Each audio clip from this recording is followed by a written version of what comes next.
Did you know that over half of US adults have a chronic disease? Cancer, autoimmune, diabetes, metabolic disorders, the numbers are skyrocketing. And most people have no idea that the food that they're eating and the household products that they're purchasing and bringing into their homes can be causing it. I'm Amy Todisco. I'm the founder of Green Living Now. My overview of my business and why I started it. So, about 30 years ago, when I was pregnant with my daughter, I had a big wake up call. I had been eating organic food and I'd worked in a health food store when I was 16 years old. So, I became aware of not only the organic food, but vitamins and supplements and a little bit about household products. But I was wandering through a health food store and I picked up a paperback book called The Non-Toxic Baby. And I can tell you, I was shocked to learn that there were all kinds of toxic chemicals in everyday household products like shampoo and cleaning products and body care and even the carpets and paints that we're using to decorate our homes. And what was really upsetting, besides that fact, was that nobody is really protecting us. Many of these chemicals are actually banned in other countries. So I realized that nobody was protecting us and I needed to take action. I launched my own research project. This realization sparked a lifelong passion and commitment to not only reducing my own exposure to toxic chemicals in food and household products, but also embracing holistic health so that I could prevent illness before it started and ideally avoid pharmaceuticals and doctors. And I thankfully, knock on wood, don't take any pharmaceuticals. I have been committed to helping other people realize the same information, eliminate toxins from their food and their homes, and also use the holistic health strategies, both the ancient ones that have been proven to work and the new cutting edge ones that I think we're moving towards that are really awesome. Focus my passion and my commitment on teaching other people, particularly health conscious women entrepreneurs like myself, figure out how to eliminate these toxins from our food and our household products and embrace holistic health tools to prevent illness. I started my business, Green Living Now, to make this whole process easier, to be a trusted source of information because I do not align myself with any products that I don't use myself or haven't tried myself and can stand behind. I tend to focus on science backed information, and all of this is about finding healthier, safer swaps to the toxic everyday stuff that most people are using. I've seen too many people swayed by greenwashing, fake marketing where the bottle has a green liquid that is made from coal tar dye and it says non-toxic or earth friendly. My goal has been to share the information, make it easier to understand, help people avoid the greenwashing, the slick marketing that makes it sound like it's non-toxic and eco-friendly when you look on the label and you realize that's not true. And also to give us a feeling of power that we can actually make changes that will benefit us and the planet.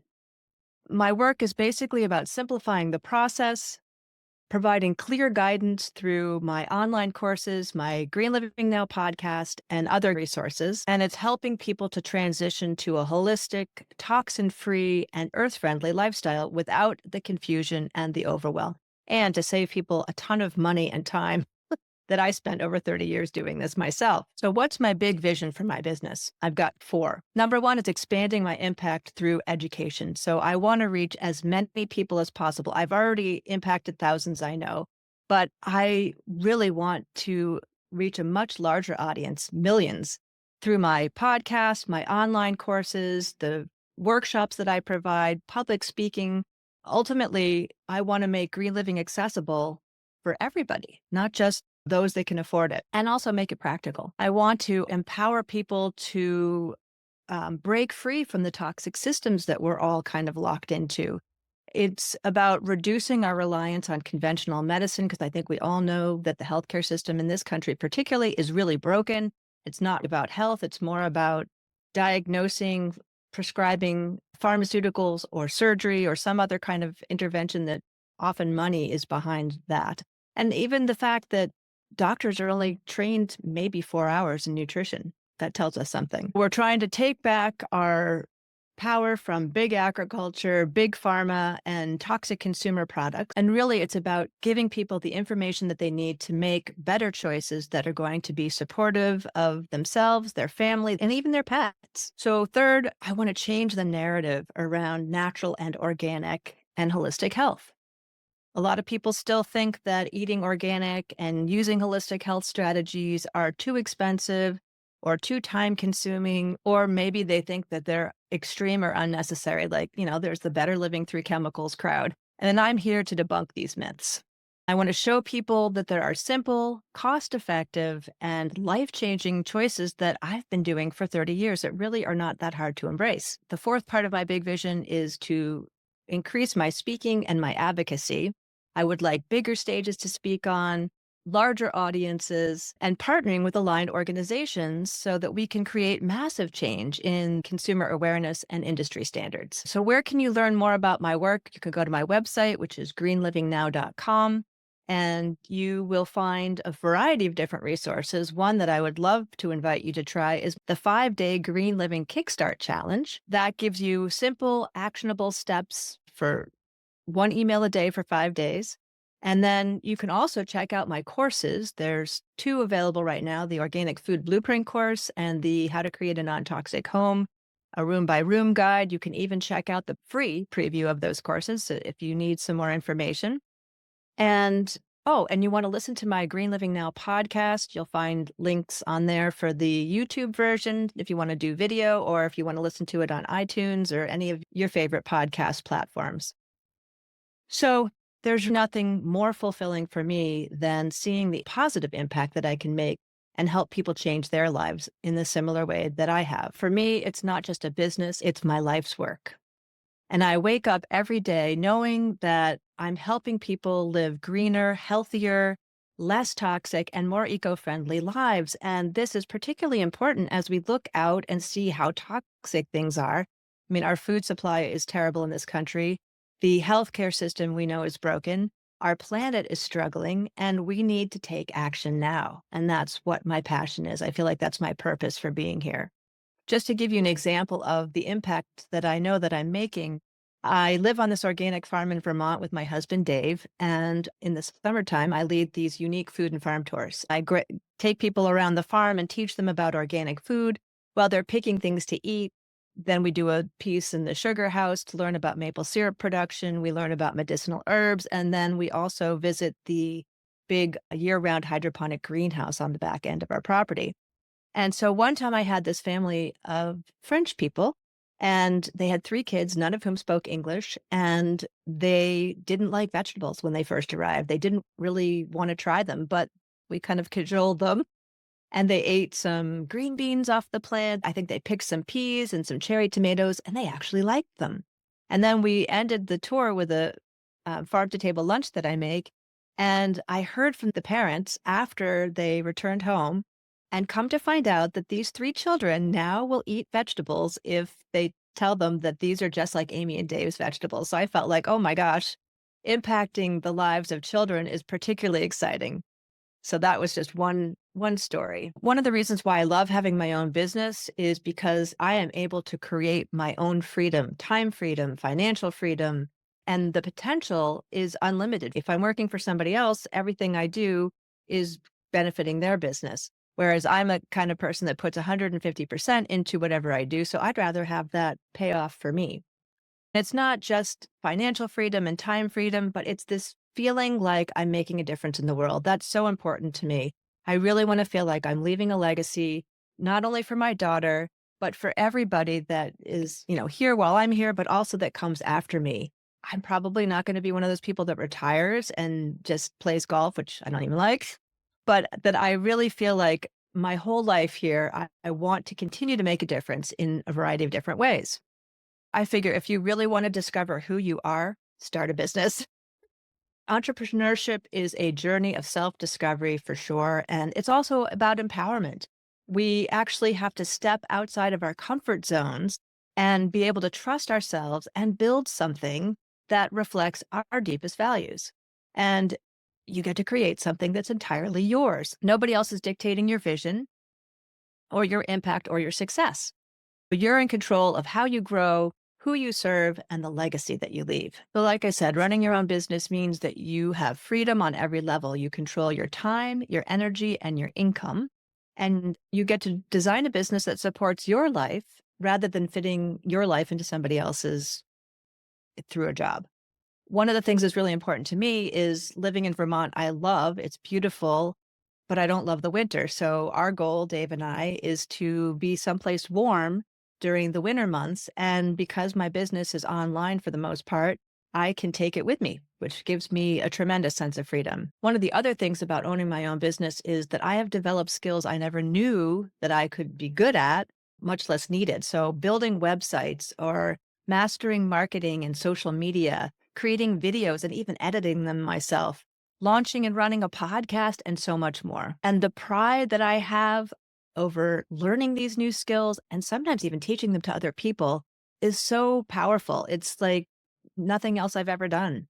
And it's not just about the money, which of course, all business owners want to make good money, but it's about growing me. If you feel the curiosity and the pull to start your own business, I would follow that. Take the first step, even if it's small. Trust in your ability to create the life you want. I've always been a dream board, a vision board creator, and have used them for years and really into spirituality and using the different tools that are available to us. And I think visualizing is so important because our brains really don't even know the difference between what's real and what's imagined. And so if you want to create a life that you love, first you have to figure out what it is that you want to do. And I am betting that you are more capable than you realize. How does my business look now versus when I started? When I started, I was an activist on a mission. Today, I'm a business owner with a full scale movement, empowering people to take back their control of their health and their homes. So when I started, I lived in Massachusetts. Actually, I grew up in New York City, but I lived in Massachusetts after college. And I started writing letters to the editor of the local newspaper because I had learned from that non-toxic baby book about all these different toxic chemicals that people didn't know about and weren't talking about. And of course, it got a conversation going, particularly with the Better Living Through Chemicals crowd. And then I decided that I needed to create my first event. So I did an Earth Day event, which was very popular and showcased green living. And then we discovered that this town that I lived in had 3 types of cancer above the state average. And people were shocked. But yet they had already been kind of pre-educated from these conversations in the newspaper and from the Earth Day event. So I had co-founded this Marblehead Cancer Prevention Project because we wanted to look at what were the potential environmental causes of these 3 types of cancer for this little tiny seacoast community. And we put on a big forum, and I worked with the Board of Health to tighten up the pesticide laws because people were kind of indiscriminately spraying pesticides on their little postage stamp lawns. Always saw the little signs with the yellow, warning with the child and the dog through it. And then I moved to Vermont. And that was a calling, and that's a whole nother story. I was hired by Seventh Generation to lead a new nonprofit called the Household Toxins Institute. And that was all around testing household products to find out what kind of indoor air pollutants they were potentially putting into the air. And we were going to start with natural products. I did that for about a year, and then I launched my Green Living Now business. Initially, it was an online store with about 100 different natural and organic products. And I did a monthly newsletter to about 3,000 people.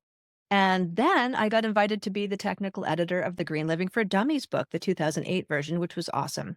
And I had my almost Oprah moment where I got a call from one of her producers. She was going to come visit me in my home in Vermont and interview me about my green living lifestyle, but unfortunately went with a nonprofit right at the last moment, which was actually totally fine. Then I've continued to speak at conferences, and I've gotten a lot of media recognition, different TV and radio and podcasts and print articles. I've been very fortunate. Once I met my husband, Dave, and I moved into this organic farm where he's lived his whole life, that was kind of a transition into a bigger part of my dream. I'd always wanted to live on an organic farm, either in Vermont or California. And I got to make that happen. And so Dave and I have built this farm together. He started it long before he knew me, but we've built it together for the last 15 years. And we've done farm to table dinners and kids camps and personal growth and wellness retreats and these food and farm tours that got me onto HGTV and, oh, 4 different food festivals that were really fun. And I even started a nonprofit called the Vermont Farm Immersion Program because we were trying to inspire the next generation of organic farmers or food business owners. What my business looks like today is now I'm making a bigger impact than ever and reaching people far beyond my local community. I launched the Green Living Now website about 20 years ago, but today I've actually evolved into a global education platform where I empower people with all kinds of knowledge and tools on how to detox their lives and thrive. So I've got the podcast where I dive into holistic health and green living and sustainable ag, interviewing experts, and also talking to people who have really inspiring stories of how they healed their own illness with green living or holistic health strategies. I've built some comprehensive online courses that are like nothing else out there. One on organic food on a budget, creating a non toxic home room by room, and a holistic health beginner guide. I've got a bunch of free resources like the 5-day Green Living Kickstart Challenge. I've got a household dangers, the most toxic products in your home guide. There's free workshops from time to time, speaking engagements. And I love speaking on other people's stages and podcasts as well. One of the other pieces that my business has done in more recent times is I've been investing and growing my connections. So I attend a lot of events with other industry leaders, learn a lot about refining my business strategies and how to reach people more effectively. I've done a ton of strategic networking and building collaborations.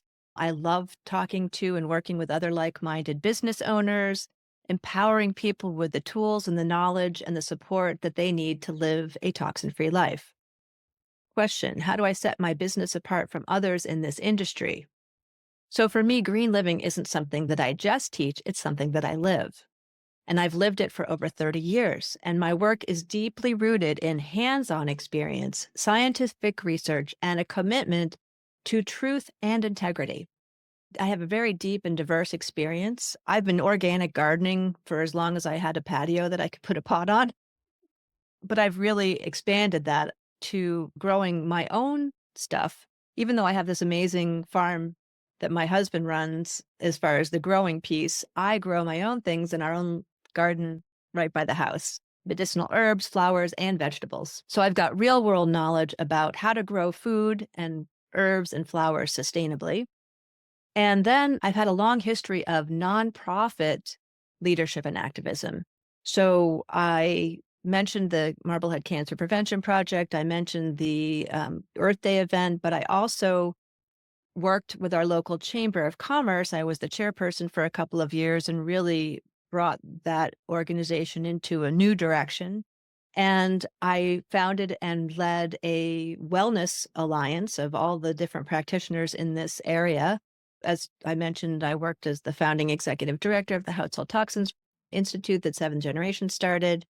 And of course, my published experience of the tech editor for Green Living for Dummies, the 2008 version, the media attention that I've already mentioned. And because I started this 30 years ago, that was before green living was trendy. I didn't wait to get sick like some of the other green living experts.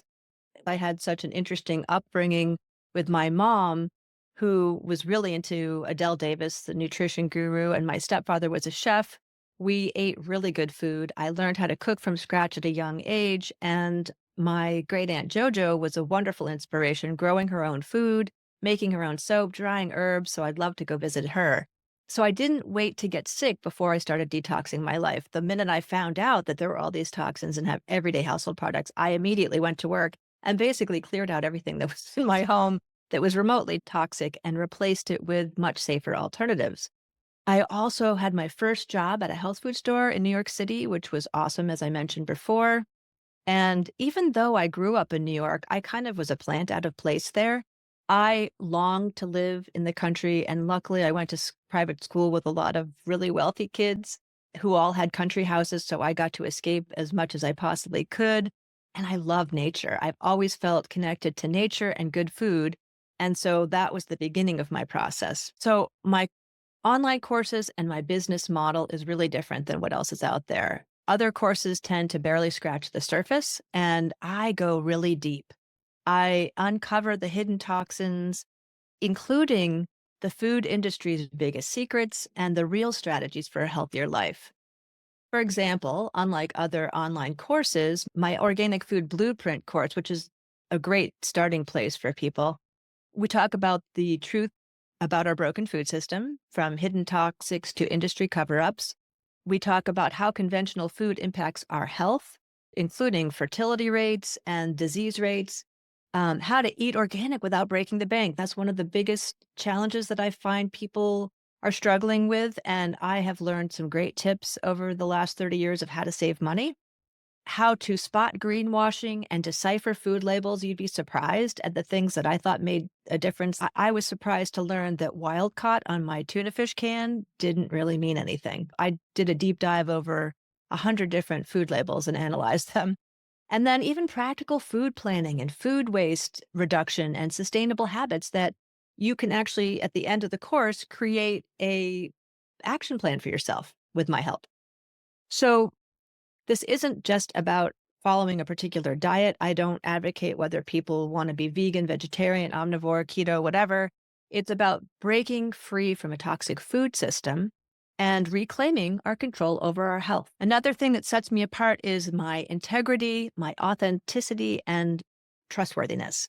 So I don't sell trends. I only offer advice and product recommendations and courses and resources that I've actually either created or used myself that I can personally stand behind. And I don't push any brands on anybody. The only brands that I mention are ones that I've used or am currently using that align with my values.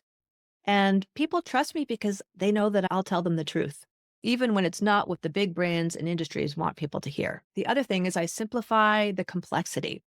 I break down everything that's overwhelming and complex and misleading, like detoxing your home and choosing safer products and embracing holistic health, into real actionable steps. And my courses, my workshop, and my podcast are all designed to educate, empower, and help people make immediate change. The last piece is I have a commitment to growth and expanding my reach. I'm constantly learning new things and then sharing that with other people.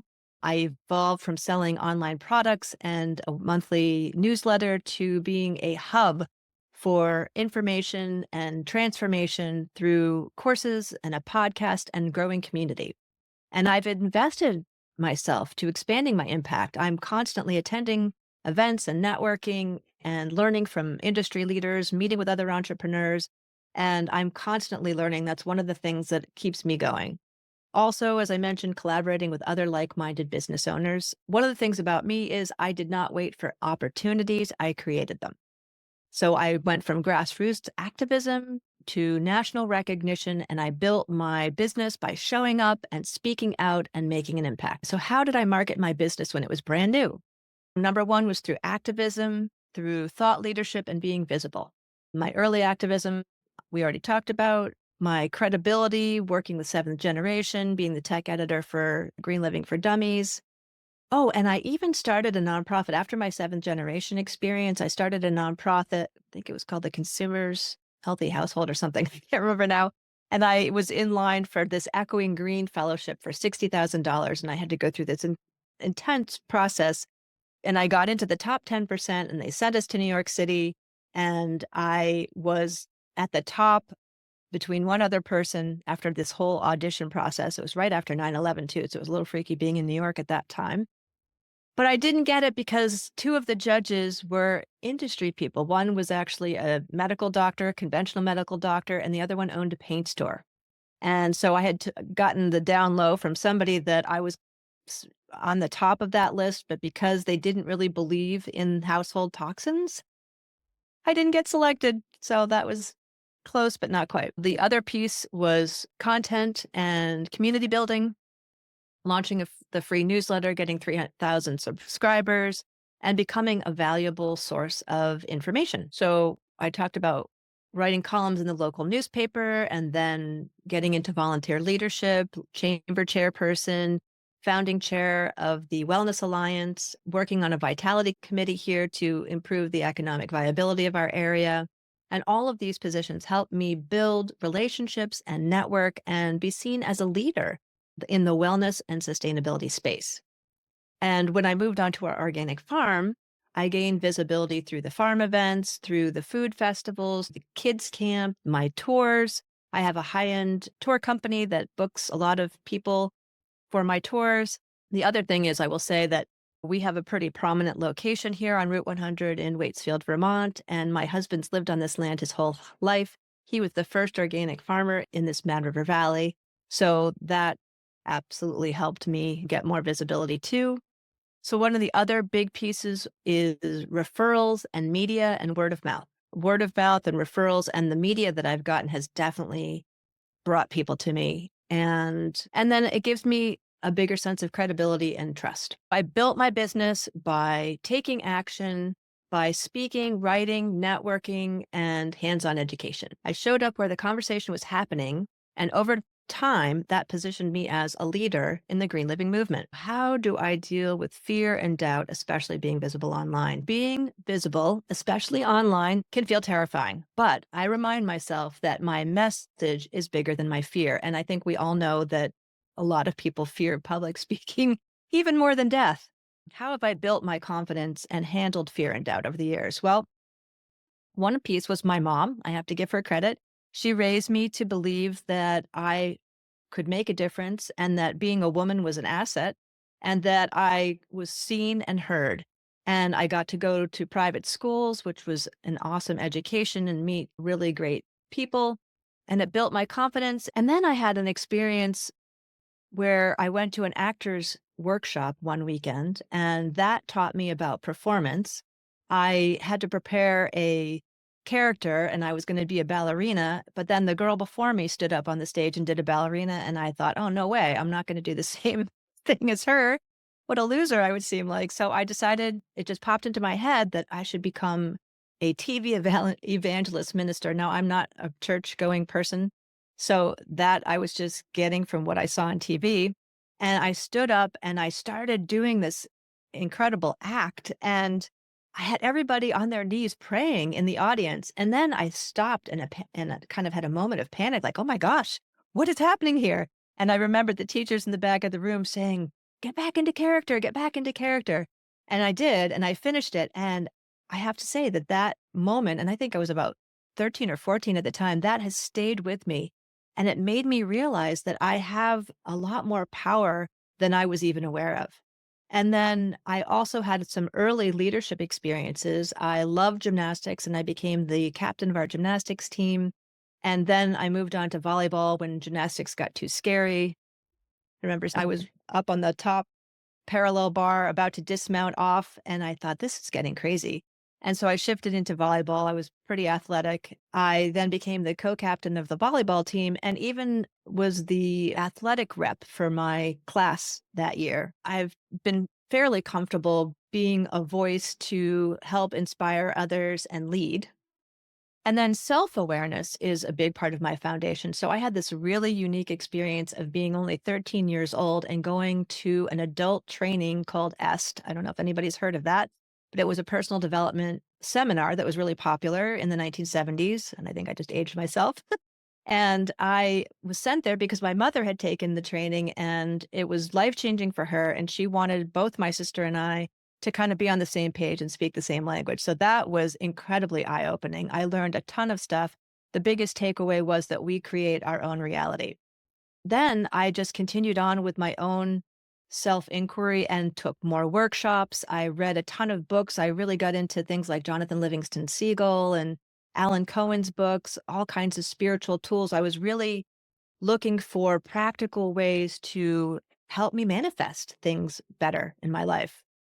So, overcoming fear and visibility online, I remind myself why I'm doing this work because I realize it's not about me. It's about helping other people live healthier, less toxic lives. And that really drives me forward. I focus on being authentic, not perfect. And I always say it's about progress, not perfection. I think it's important to be real and not necessarily say all the right things. I trust that the right people will resonate with my message. I've been told countless times, "Oh, I love your energy. I love your energy." And I realize that that is one of the ways that we attract people. I realize that I'm not for everyone, that I am only here for the people that are ready to hear what I have to say and that are willing to take action to make personal change and actually planetary change if we all work together. I realized that at the end of the day, fear and doubt are just distractions that keep me from doing my work, and I'm not going to let that happen. My mission is to educate and empower people and inspire people. And the only way I can do that is by being visible myself. So I realized that that is more important than, oh my gosh, my hands are sweating. I'm nervous. Is mindset more important than systems and strategies? And why do I feel that way? Well, you can have the best systems, the perfect strategy, and all the tools in the world. But if your mind isn't in the right place, it's not going to work. So, mindset, I believe, is the foundation of success. And you probably have guessed that based on what I was just talking about as far as all the spiritual tools that I've been exploring over the years. I feel like mindset drives everything. So, I think of myself having an open growth type mindset. It helps me figure out how to show up and whether I'm going to take action or fall prey to setbacks. And so, without the right mindset, you can have all the best systems and strategies. But if you're coming from a place of, let's say, victimhood or nothing's going to work out for me, our impact is going to be diminished. And then people feel overwhelmed and ineffective. And then it's really impossible to create the life of your dreams. I definitely attribute mindset first to my success. Everything I've built from writing letters to the editor that sparked conversations to heading nonprofits, creating events, helping run this organic farm and improve it, and even creating the courses that I've created in the podcast all started with one basic premise, the belief that I could do these things. And I have always believed that I could make a difference. Not that I haven't had my challenges, but when I didn't have the answers, I went and looked for them. I found the experts to help me. I always knew that I could make a difference, even if I didn't have all the answers, because eventually I was going to find them and get that advice and put that advice into action. And all of that came from belief. So mindset gave me the confidence, the abilities to step into being more visible and the ability to speak up and trust that my work would actually matter and make a difference. And I can't tell you how many times I have a lot of people I'm connected to on Facebook. And for a period of time, I was posting these kind of powerful questions and getting a conversation going. And I have met so many people that have said to me, "Oh, I really love the things that you've posted on Facebook." And I had no idea. They didn't click like, they didn't make a comment. I had no idea they were even paying attention. So I would just say that to say that we never necessarily know the impact that we're having on people until somebody tells us. I feel like systems and strategies are absolutely important. They help us to scale, to streamline, and to sustain our businesses. And the effectiveness of them, of course, depends on your mindset. So if you're stuck in doubt or fear or perfectionism, you're not going to take action. Why mindset matters the most is because if we push past our fears, we can step into visibility. If we stay grounded when challenges arise and become resilient, we won't quit. It reminds us that our mission is more important and our passion to serve. And it builds resilience because we have to adapt and grow. The obvious best thing is to have a power combo between mindset and tools. Something fun or interesting about me. Oh, well, I think I already told you. It was that I was the youngest participant in the adult S training. But another one I'll tell you, this is a weird one.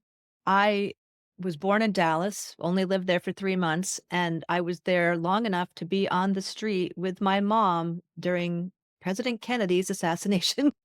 So she ducked behind a bush to protect me, and then we promptly moved to New York City, not because of that. My dad got a job, but that's kind of a weird story that not too many people know.